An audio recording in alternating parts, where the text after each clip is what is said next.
زبور 144۔ خداوند میری چٹان مبارک ہو جو میرے ہاتھوں کو جنگ کرنا اور میری انگلیوں کو لڑنا سکھاتا ہے۔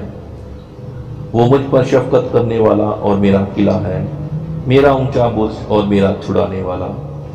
وہ میری سپر اور میری پناہ گاہ ہے، جو میرے لوگوں کو میرے تابع کرتا ہے۔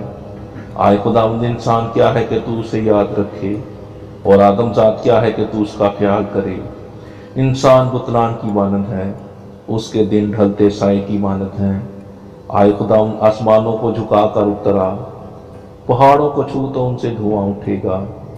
بجلی گرا کر ان کو پراگندہ کر دے، اپنے تیر چلا کر ان کو شکست دے۔ اوپر سے ہاتھ بڑھا، مجھے رہائی دے اور بڑے سلاط یعنی پردیسیوں کے ہاتھ سے چھڑا، جن کے منہ سے بطالت نکلتی رہتی ہے اور جن کا دہنا ہاتھ جھوٹ کا دہنا ہاتھ ہے۔ آئے خدا، میں تیرے لیے نیا گیت گاؤں گا، 10 تار والی بربت پر میں تیری مدح سرائی کروں گا۔ وہی بادشاہوں کو نجات بخشتا ہے اور اپنے بندہ داؤد کو مہلک تلوار سے بچاتا ہے۔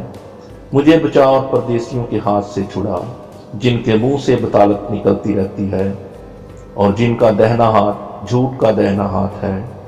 جب ہمارے بیٹے جوانی میں قادآور پودوں کی مانند ہوں اور ہماری بیٹیاں محل کے کونے کے لیے تراشے ہوئے پتھروں کی مانند ہوں، جب ہمارے خطے بھرے ہوں جن سے ہر قسم کی جنس مل سکے، اور ہماری بھیڑ بکریاں ہمارے کوچوں میں ہزاروں اور لاکھوں بچے دیں، جب ہمارے بیل خوب لدے ہوں، جب نہ رکھنا ہو نہ خروج اور نہ ہمارے کوچوں میں واویلا ہو۔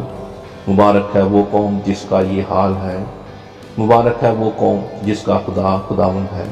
پاک کلام کے پڑھے اور سنے جانے پر خداوند کی خاص برکت ہو، آمین۔